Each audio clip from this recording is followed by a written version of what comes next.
नमस्कार पूर्व सैनिक भाइयों, आज 10 मार्च और धरने का 385वां दिन। सदैव की भांति आपका धरना देखिए जंतर मंतर पर लगा हुआ है और ये हमारे बोर्ड और ये फैक्ट फेडरेशन वाले, इन्हें तो आप सभी जान ही चुके हैं। ये गोपाल कृष्ण जी और ये हमारी विसंगतियों का बोर्ड, जिसे हम सरकार से जो है मनवाने की कोशिश कर रहे हैं। सरकार हमारी सुने और सभी पूर्व सैनिकों के लिए जो है कार्य करे। और ये जंतर मंतर का सीन। आइए मिलते हैं गोपाल कृष्ण जी से। Sir Ram Ram. Ram Ram sir, good morning. समस्त पूर्व सैनिकों को मेरे तरफ से राम राम।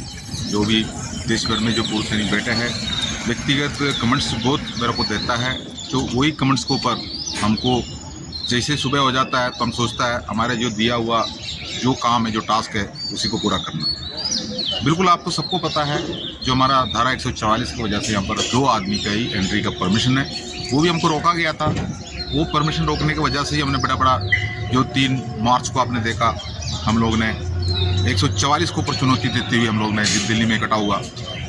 उसका पहले हमने मेमोरेंडम से दिया 2 बार, हमें इसी जैसा रोका मत करो।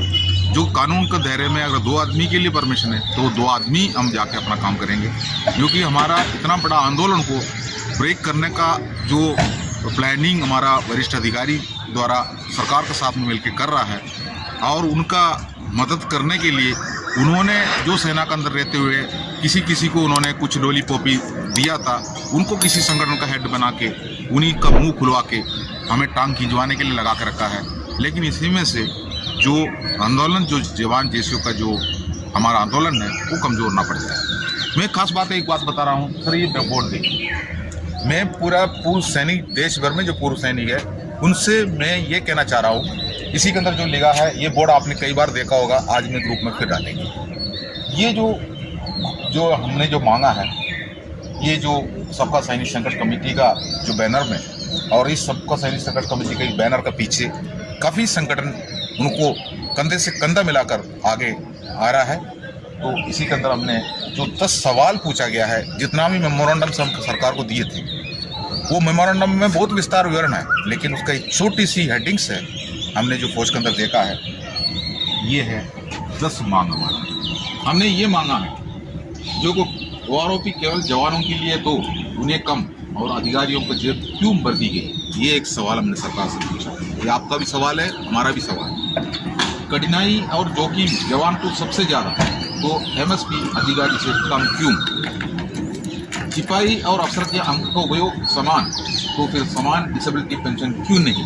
ये हर जगह पर, हर देश में, हर यूरोपियन देश में ये जो जोखिम अलाउंस जो होता है वो बराबर होता है। सीएसटी के सामान की कीमत सिपाही व अफसर के लिए समान, तो भेदभाव क्यों?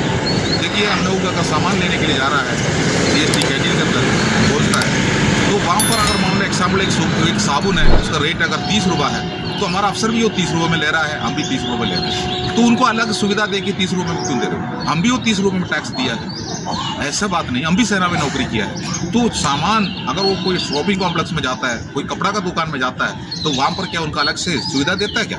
वहाँ पर कस्टमर, सीएसटी के अंदर हम कस्टमर है, वहाँ कोई रैंक वाइज का काम नहीं होना चाहिए, मतलब वहाँ समानता नहीं है, आजकल नहीं है। थोड़ा कुछ आवाज़ अभी उठा है, जंतर मंतर का आवाज़ 1 साल से चल रहा है, तो कई कैंटीनों के अंदर थोड़ा कुछ सुविधा लेकर आया हुआ है। सिपाही व अफसर को बीमारी में दर्द एक साथ, तो ईसीएचएस द्वारा इलाज में भेदभाव, एक इसके ऊपर भी आपको एक सुप्रीम कोर्ट का एक आदेश भी निकल के आया है, क्योंकि वह जगह पर हमारा अफसर जाता है, तो अफसर को मान लो थोड़ी सी बुखार है, तो उनको फर्स्ट प्रायोरिटी हो जाके घंटों तक अपना फैमिली के साथ में जाकर डॉक्टर से पहले मिल जाए।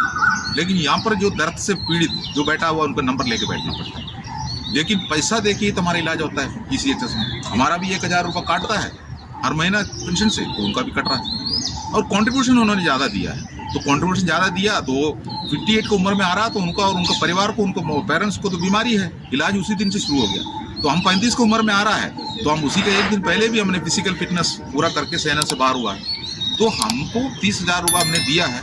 तो इनका उम्र तक 58 की उम्र, 60 की उम्र तक 25 साल बाकी है, तो 25 साल के अंदर वो पैसा कितना बन जाता है आप जान सकते हैं। 8 साल में, आजकल के ज़माने में 8 साल में दोगुना हो जाता है। तो हमारे 120 क्या, हमारा 2,40,000 तक पहुँचता है। और हमारे JCOs का भी 67,000 है, और वो भी 2 गुना बन जाता है अफसरों को रिटायरमेंट को उम्र तक। तो इसी जैसा वो बनाया गया है अलग सुविधा के लिए। रिजर्विस्ट सैनिकों का अन्य सैनिकों से अधिक योगदान तो OROP से वंचित क्यों? जो रिजर्विस्ट सैनिक है, जितना भी जो हमारा लड़ाइयाँ हुआ है, जो 62 का, 65 का, जो 71 का, जो लड़ाइयाँ में इन्होंने भागीदारी किया है, आज भी कुछ लोग बाकी है, तो फिर उनको OROP से वंचित क्यों रखा गया है? तो वो भी देना चाहिए, वो भी देश का सेवा किया है, लड़ाई लड़ा है उन्होंने। और हमारा ये कि महत्वपूर्ण सवाल है, क्या प्रीमेच्योर रिटायरमेंट को OROP नहीं देना वायदा खिलाफी नहीं है? जो प्रीमेच्योर रिटायरमेंट क्या होता है सेना के अंदर आप सब जानते हैं। हमारा 10% प्रमोशन होता है, 90% लोग सिपाही से बाहर आना पड़ता है, और वो 35 की उम्र में निकल के बाहर आ जाता है। तो OROP कम सर्विस करके आने वाले के लिए लिखा है। तो प्रीमेच्योर रिटायरमेंट का बात यही आता है, हमें 10% जो प्रमोशन आगे जो है वो भी 50 की उम्र तक बाहर आ जाएंगे। उसमें नायक 2-3 साल का एक्स्ट्रा करके आ जाएंगे, हवलदार कुछ करके आ जाएंगे। इसी जैसा उनका एक रेंज रखा हुआ है। लेकिन वहाँ पर, उस जगह पर हमारा साथ में कुछ भी बीत सकता है, कुछ प्रॉब्लम्स हो सकता है। एक जवान JCO का प्रॉब्लम ये होता है, एक अंधा काला कानून बना कर रखा है। अगर कोई जवान और JCO अगर बीमार हो जाता है तो बीमारी के इलाज उनको टाइम पर नहीं मिलता है, नहीं जा सकता है वो। अगर मान लो किसी ने, अगर मान लो मेरे को थोड़ा सा बीमारी है, फौज में सर्विस किया है, मैं जो बता रहा आप सुन लिया, आप सुनो। अगर मान लो कुछ ना कुछ प्रॉब्लम है, अगर हमें प्रॉब्लम होता है, हम तो अगर मान लो जाके चेन ऑफ कमांड के हिसाब से हम सिक रिपोर्ट जाने के लिए हम अगर बोल देता है, तो वो हमको हुक्म चलाएंगे, आप अपना किट लोड कर दो बीच रोड में, नहीं तो आप किट लोड कर दो जो सेना हेडक्वार्टर का सामने, नहीं तो आप किट लोड कर दो हमारा जो क्या बोलता है CO साहब का जो बरामदा में। इसी जैसा, नहीं तो कार पार्क में। तो इसी जैसा जो कोई ना कोई हुक्म चलाएंगे करके सोच के अगला क्या सोचेंगे, वो उसको ऊपर दवाई नहीं लेंगे, टाइम पर वो डॉक्टर से नहीं मिलेंगे, वो उल्टा सीधा कोई खा लेंगे, मतलब किसी ना किसी, क्योंकि वो MBBS तो नहीं पढ़ा है, वो तो सोचेंगे, लेकिन बीमारी बढ़ के जाएंगे क्योंकि उनका रूटीन काम चल रहा है। तो ऐसे में भी उनका तबीयत बिगड़ जाता है। अगर अफसर का कुत्ता भी अगर बीमार हो जाता है तो उसके नंबर 1 जिप्सी लग जाएंगे उसको लेके जाने के लिए, और 4-5 फौजी भी उसका साथ में लग जाएंगे। लेकिन यहाँ पर जवान है जो गोली का सामना करने वाला है, उनको अपना साउंड हेल्थ कीप करना पड़ रहा है, लेकिन अगला के साथ में बहुत बड़ा भेदभाव होता है। तो अगला डर के मारे, नहीं तो बेइज्जती के मारे वो अपना बीमारी को छुपाता है। ऐसे में जो ऐसे लोगों को भी, जैसे मान लो आप देखा है डेंगू है, मलेरिया है, निमोनिया है, इसी जैसा कोई ना कोई उनके साथ में अगर मान लो छुट्टी पे गया, कहीं भी गया, उनके साथ में हुआ है, वो उस टाइम पर इलाज ठीक से नहीं कर रहा है, उल्टा सीधा गोली खा लिया, पैरासिटामोल खा लिया, उनका शरीर में क्षमता है, वो बच के आ गया। लेकिन ऐसे में वो BBT दौड़ने वाला बात हो, फिजिकल हासिल करने वाला बात हो, वो फेल हो रहा जा रहा है, और साथियों का साथ में आगे नहीं बढ़ पा रहा है, वहाँ भी उनको बेइज्जती किया जाता है। उनको बोलेंगे तुम ठीक से नहीं दौड़ रहा, तुम शाम को भी दौड़ो, अब वो वैसे ही उनका शरीर कमजोर है। तो ये एक ऑप्शन है हमारे लिए, हमारा ये कैंट्री है, उसके अंदर हमारा एक उसके अंदर हमारा एक रूलिंग रखा हुआ है, तो आगे प्रमोशन के लिए हम आगे भी नहीं बढ़ पा रहा है। तो ऐसे में एक प्रीमेच्योर रिटायरमेंट का एक स्टैंड रखा हुआ है, ये JCO जवानों के बीच में है, कम उम्र में आने वालों के बीच में है। उसके लिए कमिटी बैठता है, हम एप्लीकेशन देने के बाद भी हमको तुरंत रिलीज नहीं करता है, वो भी हमारा जो हमारा रीजन के ऊपर इंक्वायरी होता है, हम अपना रीजन जो भी बोला है उसका इंक्वायरी होता है, उसके बाद हमारा कमांडिंग अफसर जो है उसका रिकमेंड करता है। लेकिन हमारा माननीय प्रधानमंत्री जी ने क्लियर बोला है, वो नायक हो, हवलदार हो, सिपाही हो, आप देश का सेवा कर रहा है, आप ही तो इस देश का सब कुछ है। आपको OROP के नाम पर भ्रमित किया जाता है, विपक्ष ने भ्रमित करता है, इसी जैसे भाषण देके वो हर जगह पर जो चुनावी भाषण देता है। लेकिन ये हमने ये पूछा है, जो क्या प्रीमेच्योर रिटायरमेंट को OROP नहीं देना वायदा खिलाफी नहीं है? हमारा माननीय प्रधानमंत्री जी ने वायदा किया है, उसका खिलाफ नहीं है। और 2014 का बाद जो भी रिटायरमेंट आया हुआ है, ऐसी सैनिक जो काफ़ी सैनिक OROP से वंचित है, उनको नहीं मिला। 2014 का बाद 2023 के बीच में जो टू OROP टेबल आउट करते टाइम पर 2014 से 2023 के बीच में कितना साल का जो लोग हैं इसको वंचित करके रखा है, उसको पीछे वाला को देखा है। तो ये सब जो करके लाया है, ये किसने इसी जैसा करने के लिए भारत सरकार का सामने इसका सिफारिश किसने किया था, ये भी आप जानते हो। देखो वीआरएस जो होता है सेना में, हमारा अफसरों का एंट्री जो है वो 54, 56, 58, 60 को उम्र में वो रिटायरमेंट होना है। अगर उसको पहले वो आना चाह रहा है वो वीआरएस ले सकता है, जो कि उनका सर्विस एंट्री है। अब वो वीआरएस भी ले ले, कुछ भी ले ले, अब वो एनएफयू भी मांग रहा है। ठीक है, उनको सरकार दे रहा है तो देने दो, लेकिन हमें भी दे देना। हम भी तो सिपाही से जो टीएस नायक या एसीपी वगैरह लेके हम भी तो कम उम्र में आ रहा है, तो वो जो एनएफयू को जो मांग कर रहा है वो तो हमको भी दिला दो। नहीं तो हमने लेटर दिया है, सबका सैनिक संघर्ष कमेटी ने लेटर दिया है, सरकार के टेबल में पड़ा है, जो प्रधानमंत्री का, राष्ट्रपति का, रक्षा मंत्री के टेबल में हमने लेटर दिया है। अगर उनको दे रहा है तो हमको भी दे दीजिए, हमने ये मांग किया है। अब ये देखो, जिन वीरांगनाओं ने अपना सुहाग खोया उनको पर्याप्त पेंशन क्यों नहीं, ये एक बड़ा सवाल है। ये जो सवाल ये है, जो 9,000 रुपये पेंशन मिल रहा है हमारा विधवाओं को, हमारा विधवा बहन को, अगर हम लोग सभी फौजी जितना भी एक्स सर्विसमैन है बाहर आने के बाद हम किसी जगह पर चौकीदारी के अलावा हमको कोई सेटलमेंट नहीं होता, तो हम कर्जा भी लेता है। एक तो हमारा कंपटीशन का कर्जा चल रहा है, इसके अलावा हम EMI और काटता हमारा हाउसिंग लोन के ऊपर या एजुकेशन लोन के ऊपर, और फिर हम चौकीदारी कर रहा है, उसका भी आधा पैसा हमारा अधिकारी ही खा रहा है जो प्रोपरेटर बनकर बैठा हुआ है। तो ऐसे में जो हमारा उसके अंदर सुपरवाइजर वगैरह बैठा हुआ है वो सिलेक्टेड व्यक्ति को बैठाता है, वो भी आप जानते हैं कौन है सिलेक्टेड व्यक्ति, तो हमारे शोषण मारने तक है। तो ऐसे में जो हमने हमारा डेथ होने के बाद जो जेसीओ जवान का विधवाओं को मिलेंगे, वो जो जेसीओ जवान का आखिरी पेंशन था बेसिक, उसका आधा। लेकिन अफसरों का आप 2016 का टेबल उठा के देखिए, जो अफसरों का कल अपना कपिल सियानी का एक वीडियो कल निकल के आए थे, आपके अंदर क्लियर हमारा एक अमर उजाला में एक न्यूज़ छप के आए थे, जो कुछ पेमेंट के बारे में, बैंक कर्मियों का बारे में वगैरह लिखा था। उन्होंने उसको ऊपर एक वीडियो, बहुत अच्छा एक वीडियो बनाया था, कम से कम वो तो कम से कम देख लो आप रिवाइज करके। ये एक 2016 के एक जो विसंगति का एक लिस्ट, एक अफसर का विधवाओं को क्या मिल रहा था, उसका बाद जो 6th CPC निकलने के बाद उनको क्या मिल रहा था, उसके बारे में क्लियर उसके अंदर लिखा हुआ, क्लियर उसके अंदर लिखा हुआ। उसके बाद उन्होंने उसके अंदर हमारा बेसिक पेंशन के बारे में बताया। तो आप लोग ये सब कुछ सुनते क्यों नहीं? दूसरी बात, तो हमारा भेदभाव बहुत है, जो कि हम लोगों ने जो कर्जा लेके बैठा हुआ है, हम सेटल्ड नहीं है, दूसरा नसीब में कुछ नहीं है, सैनिक कल्याण के नाम पर ठप्पा है, और पुनर्वास हमारे लिए कुछ नहीं है। उसमें उस जगह पर भी हमारा अधिकारी बैठा हुआ है, वो जिसको चाहता है उसको करेंगे, जो कि उनके लिए सेवा करते हैं टाइम पर किसने उनके चमचगिरी किया है उसको ढूंढ के उनको सेटलमेंट कर देंगे, जो कि सीमित कोटा होता है। और जो एडी पंजाब में नौकरी किया है वो तो अपना हक के लिए जंतर मंतर जैसा रोडों में बैठ के साल भर के जो भोगते रहेंगे, और उनका टांग खींचने के लिए वो सेलेक्टर व्यक्ति पीछे लग जाता है। और ग्रुप एक्स के सैनिकों की पेंशन में कटौती क्या छलावा नहीं है? जो ग्रुप एक्स के साथ में जो अभी एक फैसला माननीय सुप्रीम कोर्ट से हुआ है, जो उनको अपना हक के लिए उनको सुप्रीम कोर्ट तक जाना पड़ा, जो हमारा ग्रुप एक्स सैनिकों के बारे में बता रहा हूँ। पेंशन रेगुलेशन एक्ट रिजर्विस्ट और ऑर्डिनरी नायक, हवलदार और नायब सूबेदार के लिए क्यों नहीं लागू किया गया? ये भी एक बड़ा सवाल हमने जो पेंशन रेगुलेशन एक्ट के ऊपर जो रिजर्विस्ट के लिए लिखा गया, ये हमने 10 सवाल सरकार से पूछा है। यही हम लोग ने 1 साल से यहाँ से हमने सरकार को दिया हुआ मेमोरेंडम में ही इसका विस्तार विवरण है।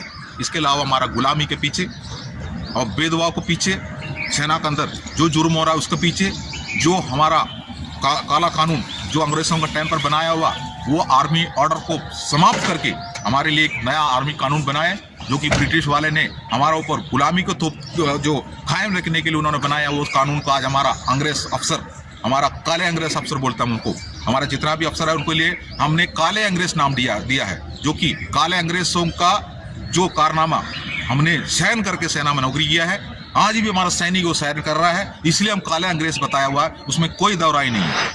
उसके बाद ये आपको ये 10 सवाल आपको अगर अच्छा नहीं लग रहा है, अगर आप बीजेपी से पूर्व सैनिक में हैं, अगर आप आम आदमी पार्टी से पूर्व सैनिक हैं, या नहीं तो आप मार्क्सिस्ट पार्टी से पूर्व सैनिक हैं, और एनी जो राजनीतिक पार्टी से जुड़े हो, या नहीं तो किसी अफसर हेड संगठन में आप रहते हो, जो ISL, जो NHCC जैसा वो अपना आप खुद ही बोलता है हम तो देशीय संगठन है, सरकार के सामने बात करने के लिए मौका है, लेकिन इन्होंने कभी बात नहीं किया। वो उन्होंने आपका हक, मेंबरशिप के नाम पर आप लोगों का हक खाते रहा, और ऐसे लोग यहाँ जंतर मंतर पे 1 साल के अंदर आके अपना संगठनों को आगे लेके जाने के लिए किसी आड़ में यहाँ पर आके झूठ बोल के बोकते हुए चला गया, ये सब हमने देखा।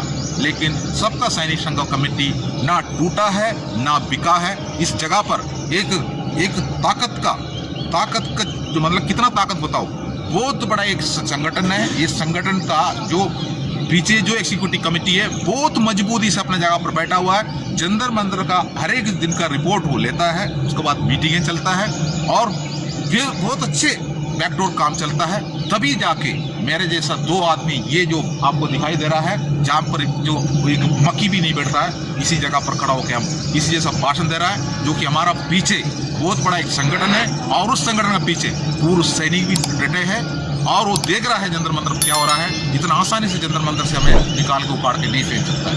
आप देखिए हमारा एक बोर्ड के हमने क्या मांगा है, ये सब मांगने के साथ साथ में हमने ये मांगा है उच्चतम न्यायालय के 3 सेवानिवृत्त न्यायाधीशों की कमेटी बनाया जाए, जिनका चयन उच्चतम न्यायालय के मुख्य न्यायाधीश करे और उसके संदर्भ की शर्तें हमारी मांगी हो, तब वो 3 मास में अपना रिपोर्ट सार्वजनिक करेंगे। हमने ये भी जो किया है। इसके अलावा आप देखो ये जो हमारा एक बोर्ड आप देख रहा है, इसी के ऊपर काफ़ी लोगों को दुखी भी होगा, फीलिंग भी होगा, टेस्ट भी पहुंच रहा होगा, लेकिन विरोध प्रदर्शन करने के लिए इसी जगह पर कई लोगों का पुतला फूंकते हमने देखा, बड़े बड़े लोगों का, बड़े बड़े हस्तियों का, लेकिन हम इतना तो नहीं कर रहा है। ये हमारा एक बड़ा स्वप्न था, जो हमारा ये सब कुछ विसंगति हमारे साथ में 75 साल से इसलिए हो रहा था, जो देशीय संगठन के अंदर और अफसर हेड संगठन के अंदर बैठा हुआ हमारा पूर्व सैनिक जो कमेटी का सेक्रेटरी प्रेसिडेंट, जो हवलदार, सूबेदार मेजर, ऑर्डिनरी जो भी हो,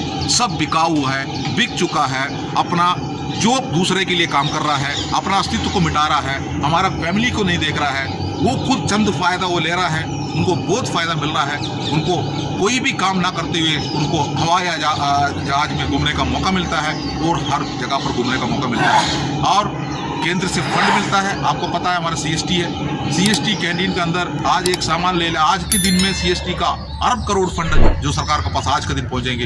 एक ही साबुन को पर अगर 30 पैसा डालते एक्स्ट्रा, वो 30 पैसा आज हमारा ऑल इंडिया के कैंटीन के अंदर से निकल कर अरब करोड़ वहाँ पर पहुँचता है। उसी में से फंड निकलता है, सरकार उसी में से देशीय संगठन को फंड देता है। उसका देशीय संगठन का सेक्रेटरी प्रेसिडेंट जो भी है, उनको उनका अफसर जो पीछे बैठा हुआ है, वो बोलता है साहब एक्ट कर लो, आप अपना राज्य में जाके इनको ये ऐसे भाषण दे देना, इसी जैसे बता देना, ये मेमोरेंडम एक लगा दो, एक मेमोरेंडम वहाँ पर छोड़ देना, आप वो उसको ऊपर थालियां बजाते रहेंगे और उसके बाद आप एक्ट करो, सब फंड बहुत मिलता है, कोई दिक्कत नहीं है। आप एक अफसर लॉबी अपना गद्दी संभाल कर यदि दिल्ली में बैठा हुआ है और अपने लिए गवर्नर का पोस्ट, फलाना पोस्ट सब उसके लिए मिलता है, इसी जैसा भेदभाव हमारे साथ में हो रहा है। ये है भाई हकीकत, ये हकीकत है।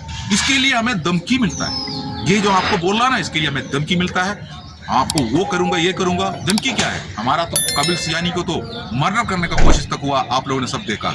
और हमारा राजस्थान के अंदर 3-4 ऑर्डिनरी कैप्टन वगैरह टेका लेके, कॉन्ट्रैक्ट लेके बैठा हुआ है। हमें आपको एक जडेजा साहब है, फाइटिंग फोर्स में उन्होंने नौकरी नहीं किया है। अगर फाइटिंग फोर्स में नौकरी किया हुआ एक सूबेदार मेजर जो लीडरशिप में काम किया होने से, जंतर मंतर का 3 तारीख का जो हमारा जत्थाबंदी भीड़ को देखने से वो बोलेंगे यार हमारा सेना पूर्व सैनिक का देखो कैसा है, लेकिन वो उसमें से कमी निकाल दिया। उनको वो पाकिस्तान फौज दिखाई दिया, उनको वो पाकिस्तान का पूर्व सैनिक दिखा दिया और उनको चीन का पूर्व सैनिक जैसा दिख रहा था और उनको किसान दिख रहा था, उनको और कुछ दिख रहा था, जो कि अंत वक्त बन चुका है।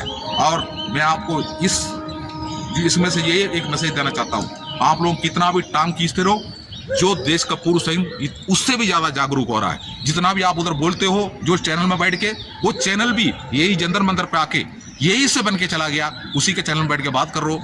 100 से भी आगे कोई आदमी उसको बात नहीं करते हो। अगर 3-4 कमेंट्स भी डालता है, उनका फेवर का किसी को बिठा कर रखा है, कोई फायदा नहीं है। ऑल इंडिया देख रहा है, जागरूक है, आज अभी नहीं तो कभी नहीं नारा के साथ में हम आगे बढ़ रहा है। सरकार कोई भी आने दो और उस कुर्सी में कोई भी बैठने दो, हमें उस कुर्सी से मतलब है, वो कौन सा पार्टी से कोई मतलब नहीं। हमारा आंदोलन आगे भी जाएगा, आप देख रहना। जय हिंद। तो गोपाल कृष्ण जी ने आज देखिए बहुत अच्छे से समझाई है चीज़ें, और ये है जंतर मंतर का नज़ारा। देखिए धारा 144 की वजह से बिल्कुल सब बंद है और फिर भी पूर्व सैनिकों का धरना आज भी जारी है। इसी के साथ मैं विजय कुमार जंतर मंतर से सभी पूर्व सैनिकों को एक बार फिर राम राम। जय